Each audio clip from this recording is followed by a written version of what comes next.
Hello children, I hope you all are good and fine. Today in the GK we are going to discuss chapter number 33 and the name of the chapter is martial arts. See beta, the term martial is Latin and it means the art of Mars, referring to the Roman god. Roman god जो थे ना, उनके नाम पे ये जो पढ़ा है martial art and the Roman god of war. Martial art refers to the various system of training for combat of sports. कहने का मतलब ये है कि मार्शल आर्ट में आपको बेटा डिफरेंट टाइप्स की ट्रेनिंग दी जाती है. We are having the different types of martial arts also. अब हमें इस चैप्टर में क्या करना है, हमें कुछ मार्शल आर्ट्स फॉर्म के बारे में बताया हुआ है. We have to identify their name. Let's start. Number 1, a form of Japanese fencing. Its name means the way of the sword and the participants are well protected in the armor and use bamboo practice swords. They often shoot out or shout out to express their fighting spirit. Means आवाज भी निकालते हैं वो जोर जोर से. तो इसे हम क्या कहते हैं, इसे हम कहते हैं बेटा कैंडो. फर्स्ट नंबर है ना ये आपका kendo. So here we will write KENDO. Second number पे देखो, also called the yawara. This is a method of close combat. The players make use of few or no weapons and employ holds, throws and paralysing blows to subdue the opponents. अब देखो इसमें ना बहुत कम आपके जो हैं weapons use होते हैं या ना के बराबर यूज होते हैं. तो इस टाइप की मार्शल आर्ट जिसे यवारा भी कहा जाता है, that is your jujutsu. JUJI यहाँ मेंशन है ना, आप ये देखो JUJIT and then SU, jujutsu. ये आपका सेकेंड फॉर्म है. Now moving to the third. This Brazilian martial art combines martial arts and dance also. Its bouts are accompanied by lively music and allow the fighters to show off their skills also. तो इस type की form को हम कहते हैं कैपोएरा. CAPO then EIRA.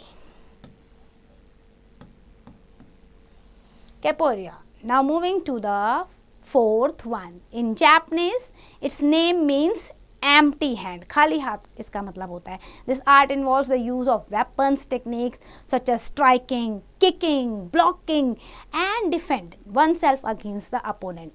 इस type की art को हम कहते हैं बेटा कराटे. ठीक है, सो दिस इज कराटे.